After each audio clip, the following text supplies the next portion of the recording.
Welcome to Mom's Haven! Hello! I want to share with you my recipe of spring rolls or Lumpiang Shanghai as what we called it in the Philippines. I have prepared all the ingredients and in a large bowl, combine the 500 grams of minced pork, 1 onion, spring onions, 2 cloves of minced garlic, 1 carrot, it's grated, and 1/4 cup of flour, 1 egg, 2 tablespoons of oyster sauce, 1/2 teaspoon of salt, 1/2 teaspoon of black pepper, and then mix all together until fully combined. Just one trivia. Do you know that Lumpiang Shanghai is a common menu item at Filipino celebrations and feasts? Lumpia symbolizes hospitality, a fundamental Filipino value.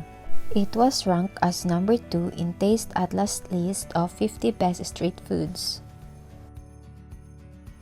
Wrap the meat in the spring roll wrapper.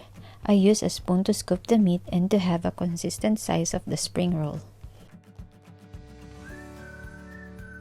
For this spring roll, I use egg to stick the end part of the wrapper. If you want to store it, you can refrigerate for up to 8 hours or frozen for up to 3 weeks. Preheat oil in a pan on medium heat, then fry the spring rolls until it turns golden brown.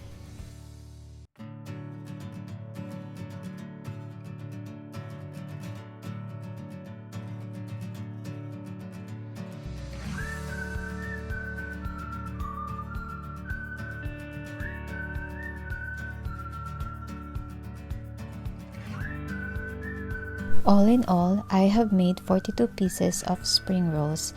You can enjoy it with white rice and dip it in a ketchup or sweet and sour sauce. Enjoy!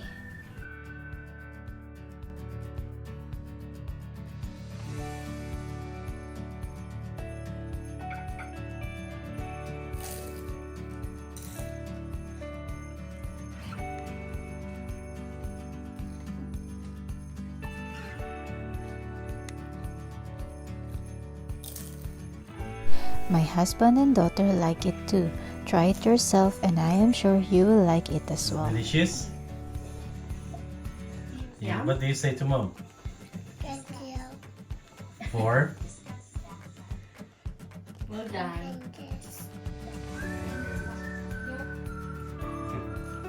Thank you so much for watching. Share and comment down below and give it a thumbs up if you like this video. Please support and subscribe to my channel and click the notification bell for instant updates. And see you on the next one. Bye!